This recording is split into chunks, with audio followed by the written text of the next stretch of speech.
Come on in. Come on in. I think that might be trademarked by District of James Sears. We sorry, sir. Please don't sue us. Come on in, y'all. It is time for the debut premiere of the Church Nerds podcast, and you don't want to miss it. So before we get started, let's get a few preliminaries out of the way. You know, giving honor to God, who's the head. Not those preliminaries. It's the church announcements, y'all. It's time for us to give you the church announcements. Govern yourselves accordingly. Now, number one, if you haven't already, I'm not really sure why you haven't, but hit the share button. Come on, guys. We know how this works. I need you to hit that share button. I need you to tag your auntie, your uncle, your mama, your daddy, your grandma, your grandpappy. I need you to tag all of them. Tell them that we are about to start our brand new series, The Church Nerds. This podcast is about to be epic, and you don't want to miss it. Go over to our YouTube channel. Our YouTube channel is where we will post short clips and various other videos related to the content that we are promoting: comics, cinema, and Christ. Go ahead, do it now so that you get notifications when we've got new stuff out there. And this is just about to be a great road, great journey we're about to be on, and you want to be a part of it the entire time. So don't wait. Don't hesitate. Just get out there and hit those share button. Subscribe today. You won't regret it. Now, number two, we shout out our brothers and our sisters of the Pentecostal Churches of the Apostolic Faith International. Our International Holy Convocation is coming up in the month of end of July, early August. Around that time, you find all the information on the website, pcafintl.org.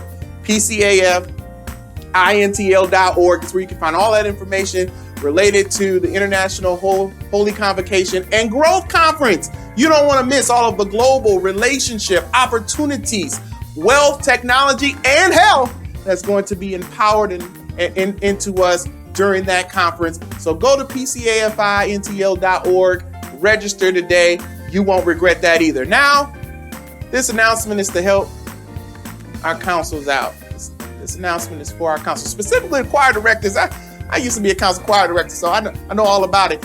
The choir director doesn't want to get up during the council session and beg everybody to come out the audience to make the choir. Now, y'all know when council coming up every year. You know how many times a year it happens? Y'all know when it's happening? All of these things you already know before it even happened. So why the choir director got to get up in the middle of service and say, come on, all y'all choir members, come on out, and then y'all all come out all out the woodwork, and all of a sudden we got a whole choir loft full of folk that's up there singing the wrong notes. Everybody can see we ain't practiced nothing because he just called us all out of the audience, right? So this announcement is for all the choir directors. You know when your next council is. Show up to choir rehearsal. Yeah, show up to choir rehearsal. Then we don't gotta come and find you in the audience and we all up there singing, "The Lord is blessing me." You know, that song we all go back to when we don't have nothing else to sing. You got it? All right. I know you got it. Now, finally, on a sad note, we're going to get serious for a moment. You might shed a tear right here. Unfortunately, I missed the recording of the debut podcast. Yeah, I was touring the country, the world abroad, no, just kidding. No, but seriously though, I was doing something that nerds do, and that's empower others to be their best selves in one of the collegiate institutions that I teach at. And unfortunately, timing didn't align, and I missed out. So you got to deal with my bros without me this time. No, but my bros did well. They did an amazing job, and it's time for you to experience the Church Nerd Podcast. I'll see you in episode 2. But for now, enjoy!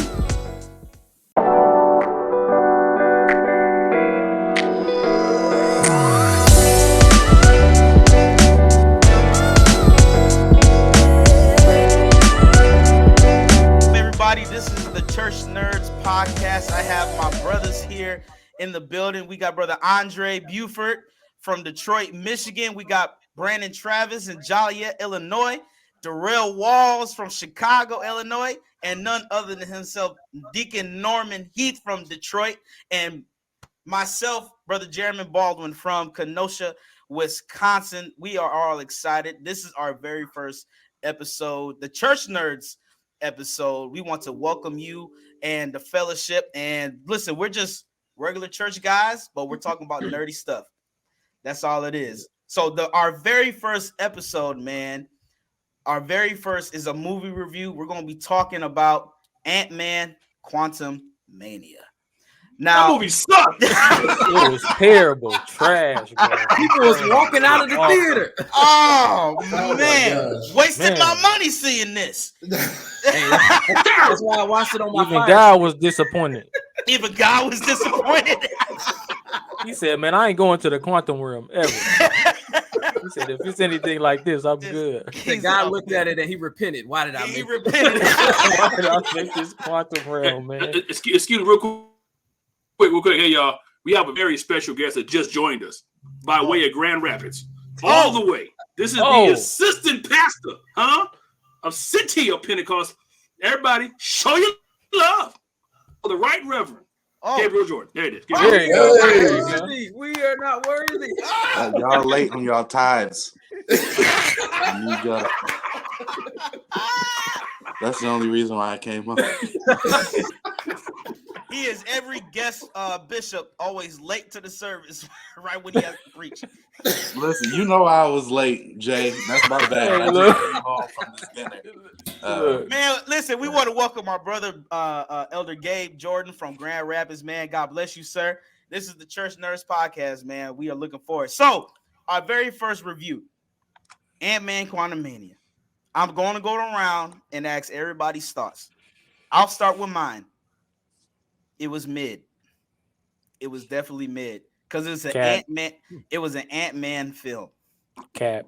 It was an Ant-Man film. Andre, you go wait your turn until we get to it was mid. See, for me, I love Jonathan Majors. I think he did his thing as Kang, for real. But I think the way that they set it up, Kang is way too big of a villain for Ant-Man by himself, bro. Like, for real. Like, he's Avengers level type villain. You know what I mean? And Ant-Man going toe-to-toe with a literal multi-dimensional being, interdimensional being, like fighting? No, that I don't know how they even thought that would be put together. Yo, that makes no sense to me. Like I said, Kang was great. I mean, Ant-Man, for being him, I mean, he was gonna be funny regardless, because we've seen it in other past movies and such. Michelle Pfeiffer and Michael Douglas as Hank Pym, I mean, they were there to, do their thing pretty much. I would say that Michelle Pfeiffer's character, she was bogus because she knew that there was an evil being in the quantum realm and wanted to keep it all to herself. She didn't want to tell anybody.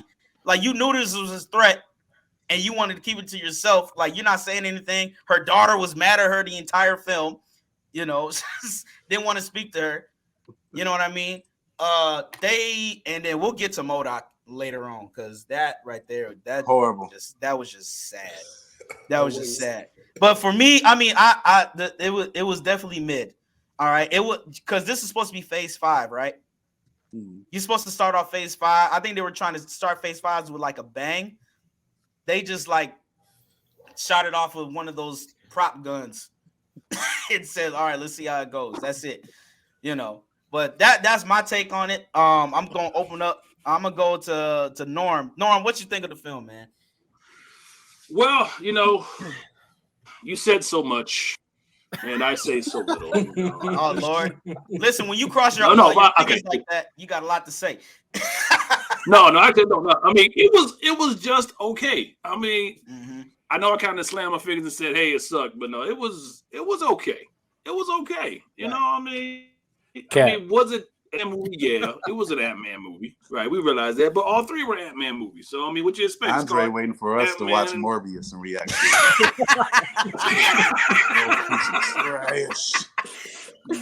But I mean, it was okay. I mean, I'll say this: I liked Kang as a character.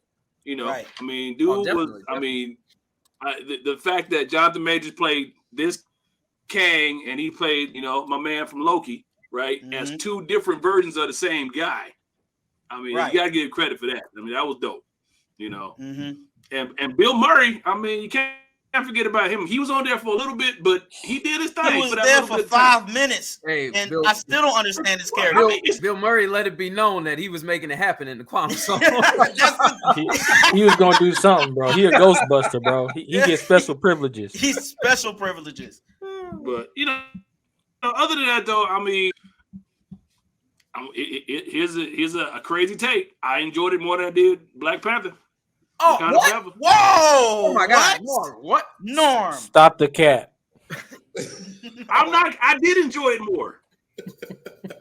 Hey, this is the first.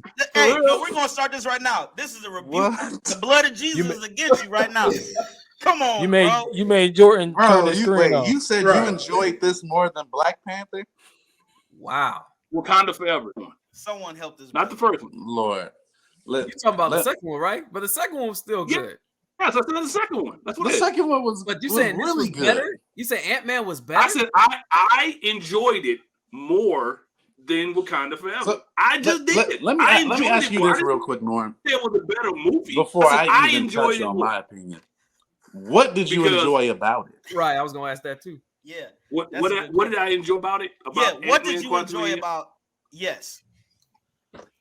Because I felt like I was watching Shark Boy and Lava Girl all over again. Don't say special effects. I feel like I was back in 2005. Don't say special effects because the CGI man was trash for half the movie. I mean, now if we go down this let rabbit Norm hole, finish. We'll go into verses about Wakanda Forever because Wakanda Forever not that great either. Heavenly Father, I liked it. I liked it. It's killing Quantumania. Quantumania, we were going nowhere throughout the whole movie. Let me give a summary of the movie. Go ahead. Real quick. Opens up. Closes. That's it. That's what I remember because I was asleep. I was asleep. That movie was horrible. It was aimless. The reason why, I'm gonna just give my opinion. I thought the movie was bad. I'm gonna keep it 100. I totally agree. The movie was bad. I thought it did a great job setting up Kang for future stuff, but that was really about it. To be honest, the movie should have been named Ant-Man and Kang because I barely saw the Wasp in there. Right. You know what I mean? Right. Like I barely saw the Wasp in there. She's supposed to be the equal. I barely saw her in there. Right. I really didn't get a lot of Kang like I would have liked, to be honest. I felt like they did a great job of showing us that Kang is a big deal, but they didn't spend enough time actually proving it. Yeah, because I would have loved to see like we understand he was banished there, but like give us like a backstory on like how bad was he for him to get banished there by the Council of Kangs of his various. You know what I mean?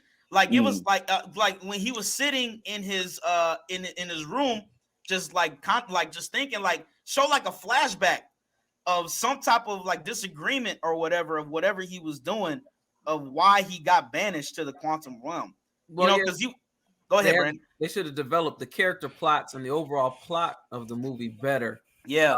Structurally, I'm gonna go ahead and throw my opinion in there too, right, real fast. So, so if you look at Ant-Man as just an Ant-Man film, I give it a 6. But if you look at it as opening the Phase 5 Marvel film, I give it a 1 because it felt like to me like when you watch anime and they go through their different arcs. And then after arc is done, they got filler episodes. It felt like a filler movie, but I don't know. Jay, I don't know what it was filling in, how we got here, or what we're doing. Hey, Brandon, I literally told Gabe that earlier, yo. I said literally this movie is a filler episode in an anime series. It's just there. It's just there. No plot. And like you said, okay, hold on. If we're gonna say there was a filler movie, all 3 Ant-Man were filler movies. If you're gonna be that way, The whole They all universe. know. chill out, man. Look, the whole. Go ahead. I'm wrong? Am I wrong? The first Ant-Man was actually pretty good. I mean, I feel like when they first start bringing new, Dang, I'm alone. All right. when they bring new superheroes, when they bring new superheroes into the universe, it's always good. It's good to see they, got variety and all that stuff. But Ant-Man as a universe, it's Ant-Man. It's like I think we only enjoyed Ant-Man really was because of Luis and T.I.'s character and the other dude, because they made the movie like laugh, like comedic. You know what I'm saying? Like I could care less. He was horrible. Yeah, but I mean, it really was just Luis, and that's it. It wasn't T.I. You can take him out the movie. You said T.I., but you see my point though. Because Luis had the best part that everybody remembers is that crazy storytelling. Everybody remembers just that. Let's understand. But you see my point though, right? Like Luis was like they didn't explain nothing. Let me hear what Drake got to say. Go ahead, Drake. Let's understand something about Ant-Man. His sole purpose in the MCU is to reveal the quantum realm. He has no other purpose whatsoever other than the quantum realm. No other purpose. I mean, he shrinks. Okay, cool. He expands. He gets big. Cool. I'd rather go watch Captain Planet. I'm just saying. Like, you know what I'm saying? Ultraman. I'd rather just go watch that. But let's not act like Ant-Man didn't play a key role in Endgame. He does. And it's the quantum realm. I mean, so here's my thing about the movie. Here's my take. Look, I listen to all of y'all got to say. It was some good takes. I love Jordan's take. I love Norman's take. I did disagree with the other 3 movies that he shamed. Brandon's take was it was a filler. It was exactly a filler for Phase 5. But it made no sense. Kang's exile made no sense. An exile is sending somebody away just to return. What are you going to exile him for when they can return and conquer you? He's the conqueror. He's the conqueror of all the other variants. So you kill him. Exactly. You kill him. Why are you exiling? And apparently Kang forgot about his ship. He got comfortable in the quantum realm. And we know most of his energy and his power comes from the ship. Right. Right. He may not have been as powerful, and he probably lost to the Ant family because he didn't have a ship, but he forgot he needed his ship because he was so beckoning on getting out of the quantum realm and going back to wherever in his timeline. And it just made no sense. Like, it made no sense that he lost to Ant-Man and his daughter. I'm sorry. And no, you absolutely right, Dre. It makes no sense. And if you think about it, he used his energy blasters, but he also had telepathy. He never used that in any of the fighting scenes. So it's like he forgot who he was. Right. When he started fighting. You're dealing with a being who is like what is like 30 centuries ahead of the current like timeline. He all he knows is technology and how much more advanced that it is. I'm gonna go out on. Look what turned. I'm sorry. Go ahead, Drake. Go ahead. No. I'm listening to you, and you can finish in just a second. But I'm gonna go out on a limb and say James Gunn sabotaged this movie because he went over the DCU.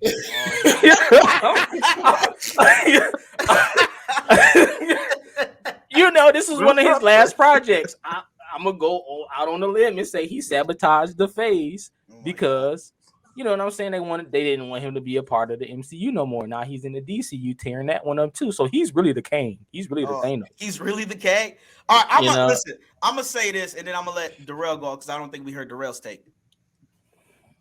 Like Dre said, you're dealing with a being who is 30 centuries ahead of the current timeline. He didn't use none of his telepathy. He had his energy blasters, like you said.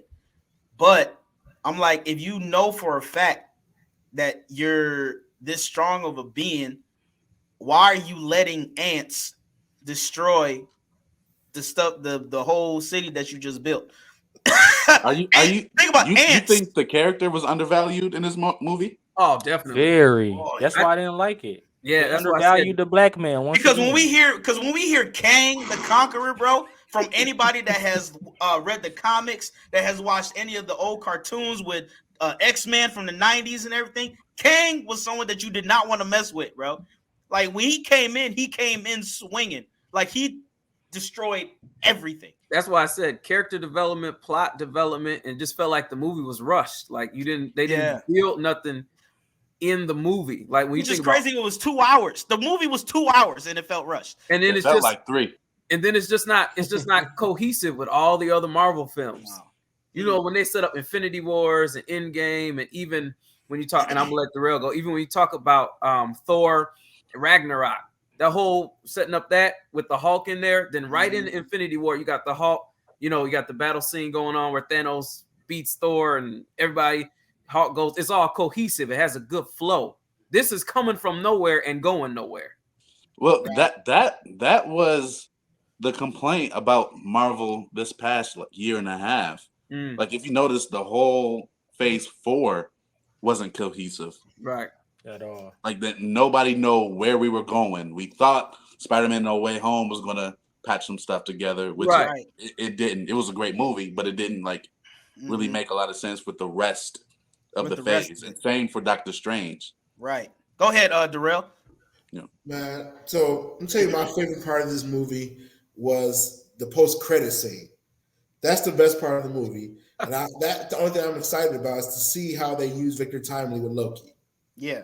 Like I feel like there you'll get a lot more some backstory things like that. So I mean, I'm interested to see where they go with that. Otherwise, the movie, like you all said, is it was just an average movie, especially for it was trash. I mean, overall, what they're trying to do, set up Kang. I mean, they did an okay job introducing the character to some people, you know, because you know. Unless you like, my biggest problem with this here is unless you watching everything with Marvel, you have no idea what's going on. None. Right. True. Like if you don't watch Loki, if you don't go back and to see that, you have no idea what this is all about. Like you said, and then the other movies like even with Doctor Strange and Wanda and all of them, like how does that relate to this? It doesn't make sense at all. Yeah, it doesn't connect. Yeah, well, that brings to like the next question. Did the MCU set up Kang the right way? And we pretty much answered it. They didn't set him up. Because if you look at the first 3 phases, each movie had a specific villain, but at the end of the day, you knew who was coming. You knew who was running the show. You know what I'm saying? Like, wait. Hold on. I got to pause on that one. You didn't know that from the beginning. Not a long way that came along. So, because first you had Iron Man, there was no Thanos at all. Then you had Hulk, no Thanos at all. Then you had with Iron Man 2, no Thanos at all. Then you had Thor. That was the first kind of hint something's coming. So you really had to get all the way to Thor before you started to see. So and then we really didn't, and then we really knew when Avengers came out. Because Loki was there running because of Thanos, because Thanos told him to go. So I feel you. But what I'm getting at is, like you said, Norm, you had Iron Man, Captain America, Hulk, and Thor. Each had their own problems with like a B-list, C-list villain that they deal with on like a daily basis. You know what I mean? Because it was an origin. You know what I'm saying? Just building up. You know what I'm saying? So like, for it to be Phase 5, I honestly here's my thing. I don't know any other Ant-Man villains that he has gone up against. Does anybody else know any other Ant-Man villains that he has gone up against for it to be a movie to introduce Phase 5? No.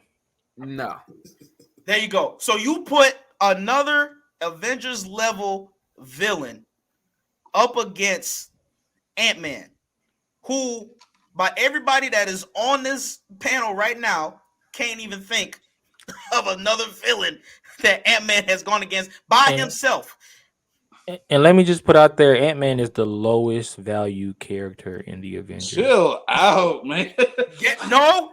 I agree. Listen, I'm sorry. I told Gabe, I think I told you this. And Darrell, I think I told you this too. Ant-Man is literally. You guys remember how Aquaman was on Justice Friends back in the 80s? He was the joke of everything. That's literally Ant-Man. Don't nobody take him serious. He's just there. He's just there. Basically. He's not no one's favorite. When you think of the Avengers or Marvel, people are going to say their favorite is Captain America, Iron Man, Hulk, Thor, Black Widow. No one's going to say Ant-Man. If they say Ant-Man for real, then I'm going to have to pray for them like right then and there because you need to I had a dream I was taking my future children to the movies to go see Ant-Man and they was like, "What? Ant-Man? Why are we going to see Captain America? Why are we going to see Ant-Man?" I don't want to see this. Hey, let's talk about MODOK too. You might as well hit him.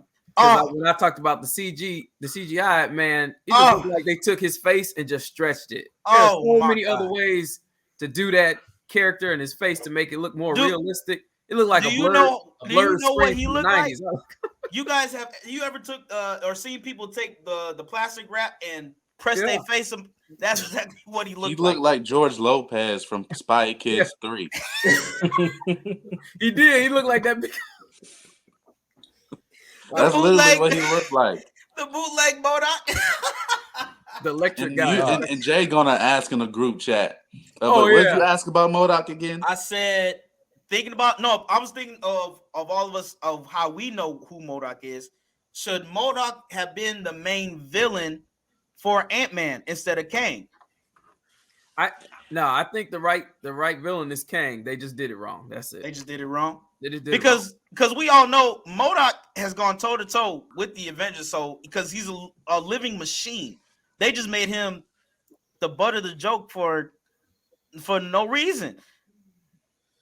Like MODOK, if they was gonna do MODOK like that, he shouldn't have even been in the movie at all. Because what? Because even like MODOK had a little bit of goofiness with him, even in the comics, but not like this. Not like that, no. Like he was he was almost like how Marvel made Thor.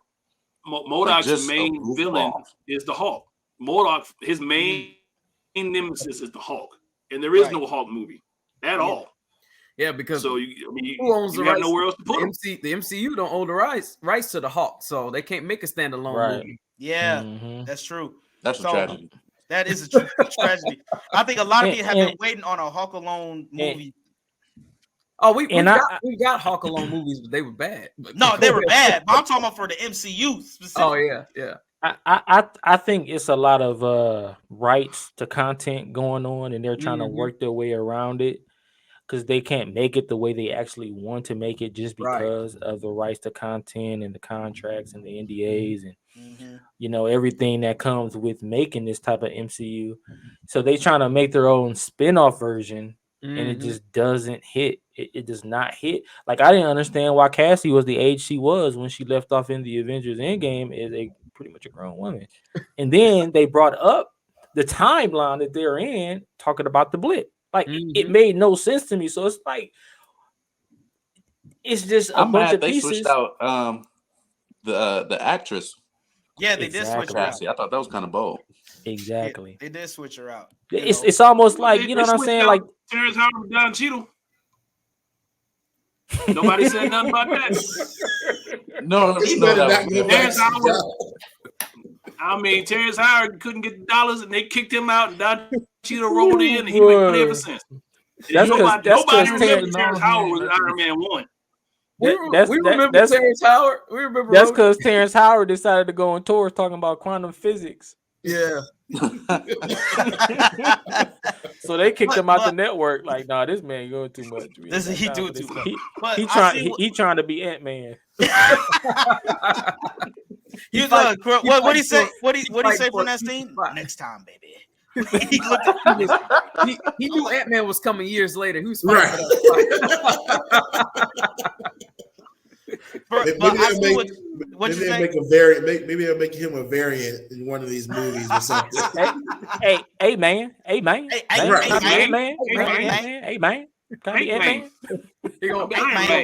show the world ending while ship fly over the house from Hustle and Flow. You know. And then that brother was up to something. And then Cookie come along from Empire, cussing everybody out. You know, but y'all make sense. Like phase 4. I mean, yeah, phase 4. None of the shows like tied in to like building up the next phase, man. Like, so like, what was y'all top show? What was y'all favorite show out of phase 4? Loki, Shang-Chi. Yeah, I finally got a chance to watch Loki. It was pretty. I did like What If too, just because it just gave me a different peripheral of the Watcher and the timeline, and everything of that sort. But Loki was definitely really good, and I expected it to be. Yeah, I'll say wait, this. hold on. So are you talking about TV shows or just everything? Period. We're gonna talk. We're talking shows first. We'll get to the movies. Oh, shows. In a minute. Okay, all right. Shows, yeah. So what you think? You gonna go, Norman? Dope. What? Yeah, Loki was dope. I'll say this. We were talking about there was no continuity earlier. I'll say this. Phase 4 did a decent job of hinting that there was a multiverse. Right. But that was pretty much it. Right. And I think that's my problem, because even when Norm, he talked about the first 3 movies with Iron Man, Cap, Thor, they may not have hinted at there being a Thanos, but it was consistency and letting us know, okay, there's an Avengers team coming. So it was consistent. And that was the goal of the first phase, is to establish the Avengers, which they did. Right. Yeah. So and season, stage 4, class, whatever.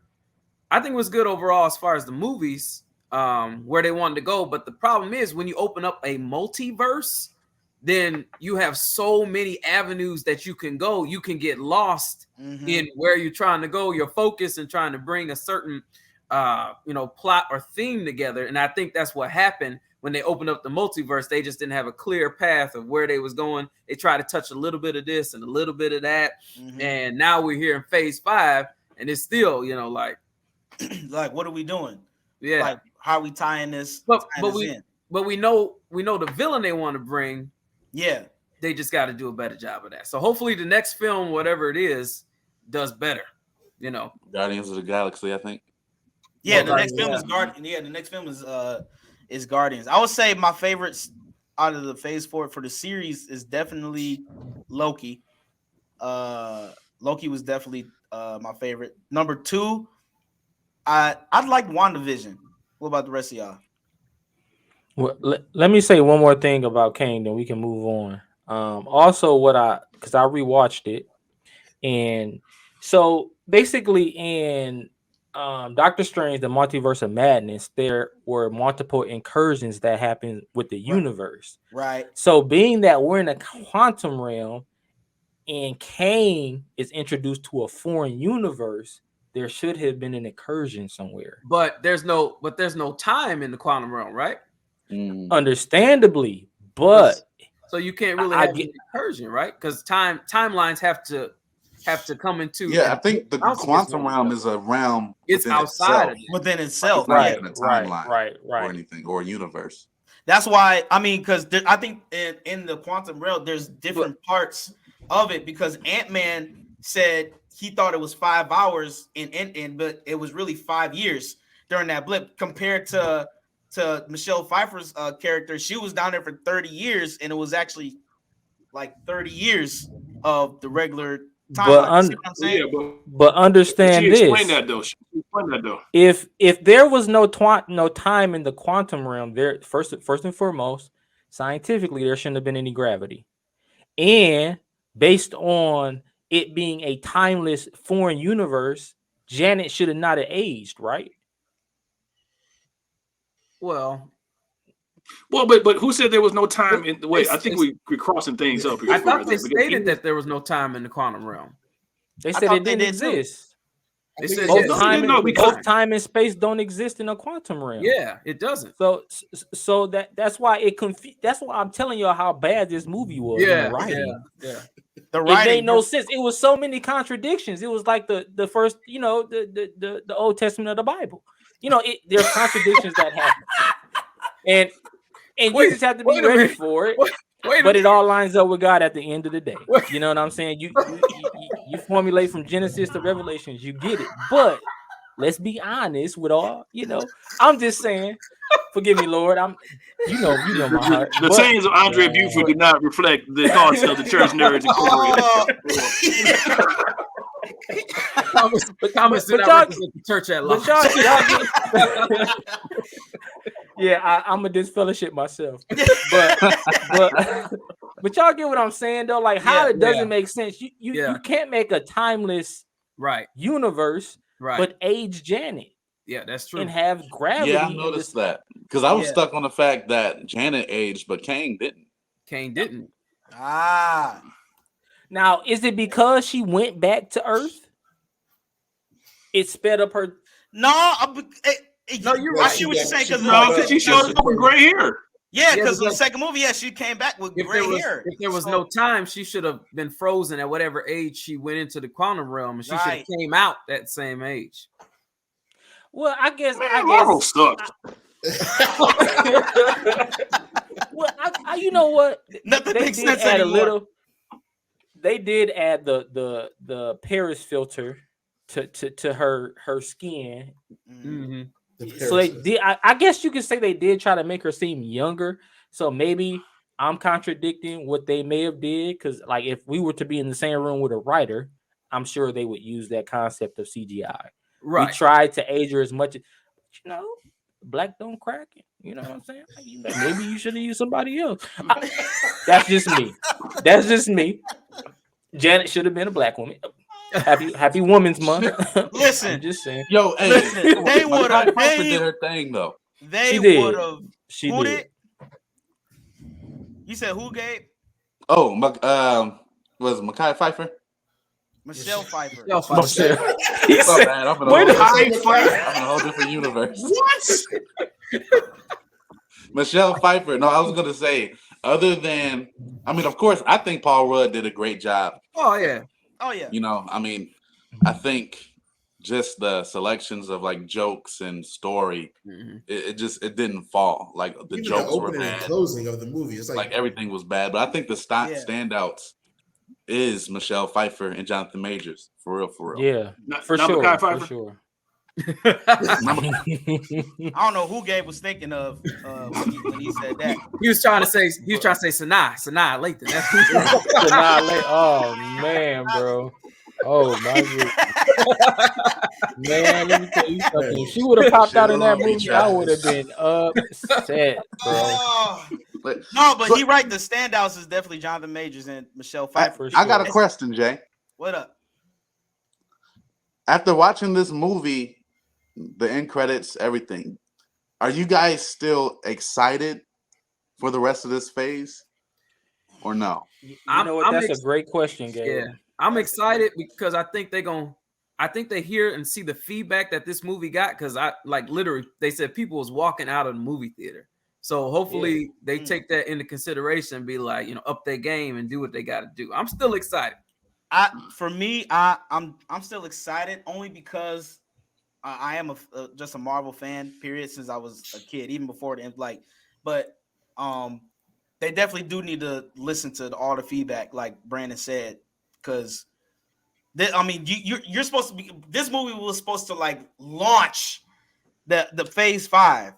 They just literally tippy-toed into the dope with this. You know what I'm saying? So the next movies, we'll see with Guardians of the Galaxy Volume 3 that comes out. Matter of fact, hold on, what are the next movies? You got Guardians of the Galaxy Volume 3. You got the Marvels. Oh Lord. Then you got Captain America: New World Order, the Thunderbolts, and Blade. Hey, they pushed the Marvels back, Norman. Yeah, they pushed. They sure. I know they did. That's why. That gets me nervous, man. It's in November now, right? It's November 10th. It's supposed to be coming out on November 10th. And I'm telling you why they did that. Ant-Man. That's exactly why they do that, Dre. I want to know why. Because of how bad Ant-Man did. I guarantee you they're gonna try to line up those universes and try to create a cutscene with Kang. Yep. Because if you read one of the comics, Kang does fight the Marvels. Yep. They do. And then so what do y'all think about Guardians of the Galaxy Volume 3 that's getting ready to come out? I'm excited about it, but I'm not gonna keep my hopes high. I'm sorry. I hope it's going to be good because I'm one bad movie away from sending in my transcript. It better be good, man. And That's then all I gotta say. we said the Marvels. Then you got Captain America: New World Order. That doesn't come out. That don't come out till next year, in May. That should be good. What about the Thunderbolts? I didn't read those comics, so I'm not sure about the Thunderbolts. Aren't they supposed to be like Thunderbolts? It has potential to be good. I mean, maybe. Aren't they supposed to be like the Suicide Squad of Marvel or something like that? Technically, something like it's like a bunch of villains that were hired by the government to do missions and stuff. So pretty much Suicide Squad. And then Blade. I'm low key excited for. I mean, we haven't seen Blade since Wesley Snipes. And what's his name? Marshall Ali. Yeah, I like him as an actor. So I do. I really think he'll be doing. Let me tell y'all, I'm telling you, y'all need to like Morbius. Wait till that Blade come out. It's gonna all make sense. It's gonna all make sense. Just wait. You know what? I still need to watch. Okay, you cannot be serious about Morbius, man. That movie was garbage. No, it was not. First and foremost, come on now. Let's be honest. It was better than Ant-Man. Like I'm not. It was. I would say it's better than Ant-Man. Wait, what was better than Ant-Man? Y'all say Morbius is better than Ant-Man? Yes. Let's everybody on this. Let's let the people talk. Right. Comment below if y'all think Morbius was better than Ant-Man or Ant-Man was better than Morbius. Yeah, let's let the people talk. What was good about Morbius? In terms of Morbius didn't make any kind of sense. Jordan, I'm gonna leave that for the next episode. It made sense. It had good structure. They threw a whole bunch of scenes at the wall, and whatever stuck at the wall, that's what they put and submitted. Well, what you think they did? Horrible, what did you think they did with Ant-Man? You gotta pick your poison. You gotta pick your poison. This is like picking Joe Biden and Donald Trump. I mean, you gotta pick somebody. Just make sure it's the right one. I'm sorry. If I gotta pick one, I gotta pick Ant-Man over Morbius. Morbius just wasn't watchable. I'm sorry. I gave not up on Morbius. Watchable. Whoa, not watchable. I agree with Norman, man. I couldn't watch it, man. It was just what's happening here. Why the post-credit scene was trash. He worse. What's happening here? And it didn't make sense. The post-credit scene was literally a foreshadow of what the whole movie was. I'm gonna let the Lord fight my battle. How on earth did Michael Keaton's whatever his name is, I forget. How did he get there? Wait, you said Michael Keaton?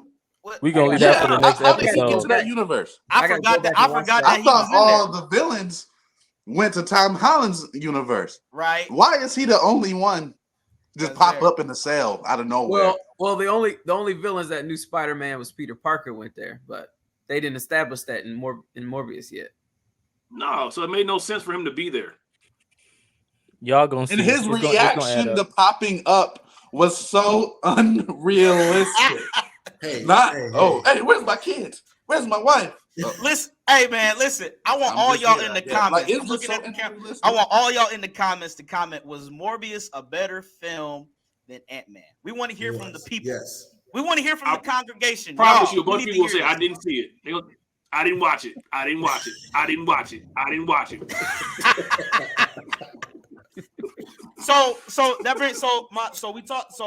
Think about this. So we talked about the first three phases and how they introduced Kang. So for us, based knowing off Kang in this movie, we know how powerful he is, but we haven't seen his full potential yet, right? Do you guys think Kang will be a bigger threat than Thanos? I do. Yes. Yeah, absolutely. Once they do I think he will. Mm-hmm. But they didn't do a good job showing it. Yeah, at all. When I first saw Thanos, and what movie did he first pop up in?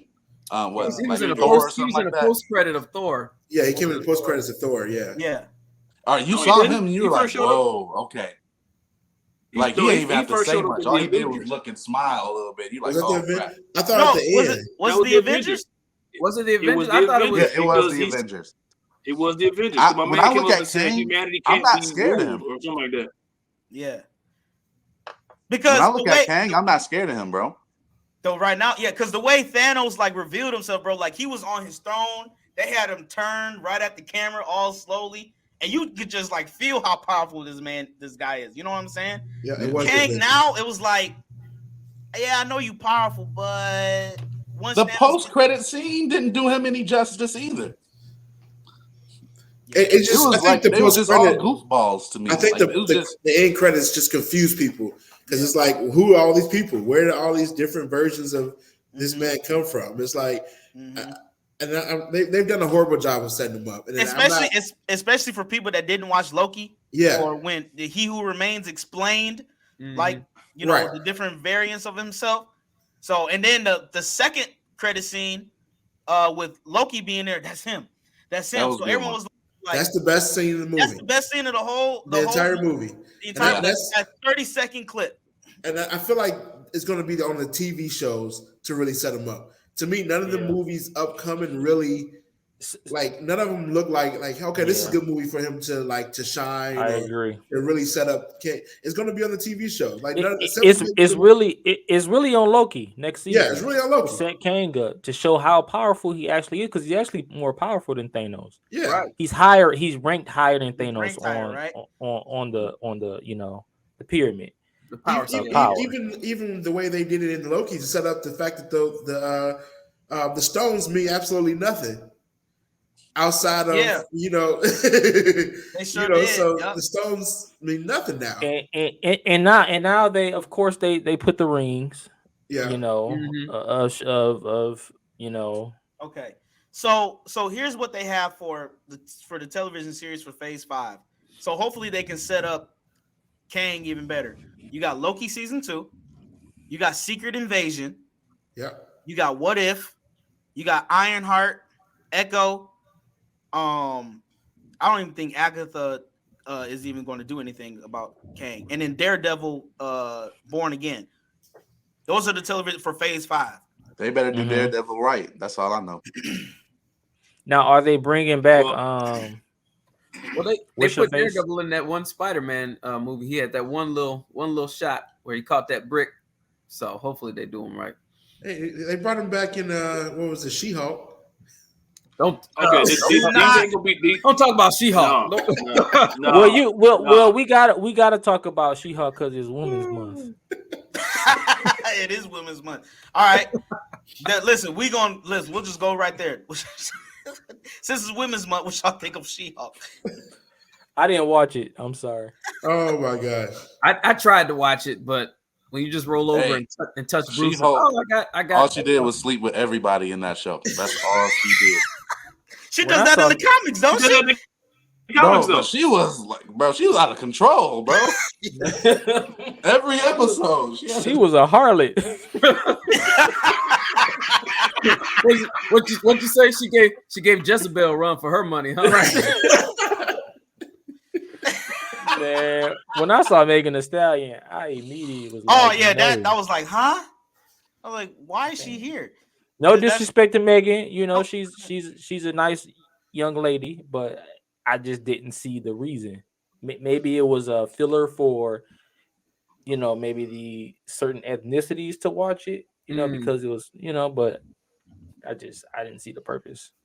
Yeah, because She-Hulk is literally like the only show in the Phase 4 TV series, which was the filler of all the TV series. She was about as pointless as Lady Captain America in the Scarlet Witch. And like I feel like they were trying Illuminati. to say something with the Hulk because they kind of they brought his son in. Yeah, for Planet Hulk. That was so bad they brought that boy in like that. I mean, my man came in looking like a green Diesel. And it was like, what is happening in here? He's like, oh yeah, this is my son. And I was like, huh? Right. Yeah, the way they introduced him, because we are supposed to be getting a Planet Hulk movie. Yeah, he was like 20 years old too. Like it didn't make sense. Yeah, I'm like, so when did he conceive? Like when did he? Well, yeah, that would be on Planet Hulk though. When he was on Zakar, that's where he was. But and then they kind of messed that whole thing up with the battle world, and that was like That's not how it's supposed to happen. I'm trying to tell you. As soon that listen, they must talk big time when they made him smart. I'm sorry, I can't get with. Well, I ain't gonna say that. He had a whole comic series. You got World Breaker Hulk. You got Professor Hulk. You got the Incredible Hulk. I mean, you got a whole bunch of variants of Give me my Incredible Hulk that rampages and destroys stuff. That's the Hulk I want. Okay, I don't need to see him trying to make a time machine to go get the Infinity Stones for everybody. No, I don't want that. You don't want to see him when he told the kids, "Listen to your mother." You don't no, I don't know. I don't want that. I want Hulk smash. That's the Hulk I want. Okay. I finally I don't disagree with Jay. I don't disagree with him. Finally, you don't disagree. I'm aligned with him with that one. I do want to see more angry Hulk than compassionate. I might fall in love with Black Widow type. Nah, I don't want to see that. So given it out of 10 scale rating, how what do you guys give in the movie Ant-Man? Out of 10. I already said I gave it a 1 as a phase 5 opener for the MCU. I gave it a 1. Gave it a 1. Gabe? Man, I'm giving this a 2. A 2? Yeah. I'm gonna give man, it the people in the band, the people are gonna be like, the church is always judging.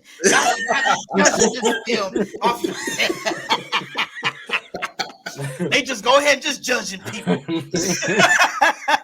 Norm, what you think? What'd you give? I'll give it like a 5. It was just okay. Just okay? Yeah. Darrell? It was okay. I'm gonna have to give. I'll give it a 5. That's been a little generous, just for introducing some of the characters. Introducing Kang, kind of introducing the variants overall. But as an overall movie, it wasn't very good. So a 5 is all I can do. I'll give it a I'll give it a 4.5. I'll give it a 4.5 because it was an okay. It was an okay film, but the way they introduced Kang, who we all know is literally one of the toughest villains that the Avengers have gone against. The way they introduced him was just bad. It was just horrible. And last but certainly not least, we know his opinion. It's gonna be interesting. Andre, I ain't last because we ain't heard from Brandon yet. Go ahead, Brandon. Yeah, I said I gave it a 1 as a MCU. You gave it a 1. All right, I'm gonna give it a 0.5 because I gotta outdo Brandon. Look, hear me out though. He gave Morbius a 10 though. And he gave yes, that's what I'm saying. Wait, hear him out. So let me explain why I gave it a 0.5. For one, of course, I couldn't let Brandon outdo me in the rating. That's awful. And it just like piggybacking off of Jay, it was just a horrible intro to Kang. And for 2, I mean, it just made no sense.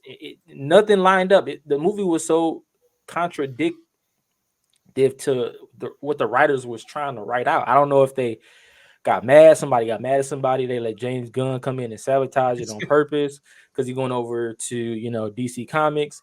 It didn't make sense. And then there were some subliminal points in there. It's supposed to be a PG-13 movie. I don't want kids to know about the D word. You know what I'm saying? Like it has subliminal points in there, and I hate that. And Disney is known for doing certain things, but don't do it to that movie. Yeah, right. Andre, here's the crazy thing: James Gunn didn't even direct the film. I know. For some reason, I feel like he camouflaged himself in there.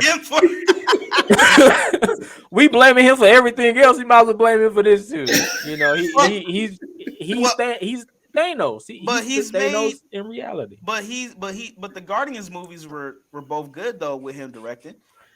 True. But like I said, he did it on purpose because he's leaving. He needs to build competition between the two because he's starting the DCU over apparently. Oh, there's no apparently. He is. Yeah. He let everybody go. And then too, if you just think about the film, and I know we beating a dead horse, but if you just think about the film, if you knew nothing about Kang, nothing about Marvel, would this movie make you want to find out more? Probably not. No. It'd be just the offshoot. Yeah. It's literally what's that movie called that came out that everybody wanted to see? It was a bunch of CGI Shark in Boy it. and Lava Girl. That's what it was, bro. Down, you know what to I'm the saying? color and everything. It was what's that movie on Paramount Plus? Secret something. My Dad's Secret Cage or with Owen Wilson. I know you. Yeah. It's like Secret Invasion or something like that. I don't know what it's It was literally like a movie they just could have came out with on HBO Max, and we would have been cool with that. Like to go to see it and to be that disappointed just was outrageous.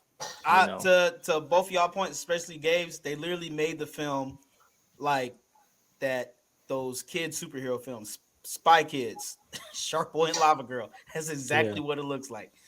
As a kid, I would have loved it. Oh, as a kid, most definitely. Yeah. Did y'all like the visuals of the movie? Some of them I did, some of them I didn't. Some of it looked like garbage. Just the ants looked creepy. I'm still dreaming on they had an army of ants tear down, like defeat him easily. Don't get me on that. I didn't even bring that him. point up. They defeated him easily, and then you have Michael Douglas just walking like, yeah, I'm the man. This is what my ants do. Like, I just did your work for you.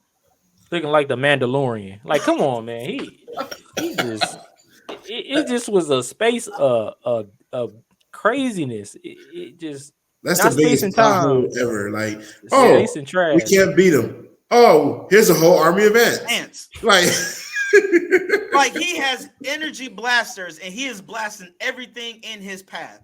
Then the army of ants come and topple him, and he can't even get an energy blast off. He gave Scott Lang that work though. Oh, in that last scene, in that fight, he gave Scott Lang that work, bro. With dialogue, mind you. He said, "You think you can win?" That boy was reciting poetry while he was stuffing them out. He was killing my man. And now he died by his ship.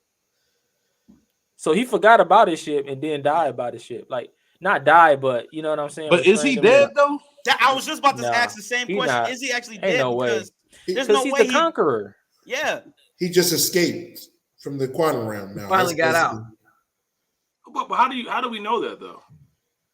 I'm just guessing. But here's why I say that, because there are so many variations of him. I mean, just Victor Timely could just be another variation, and this king actually did die.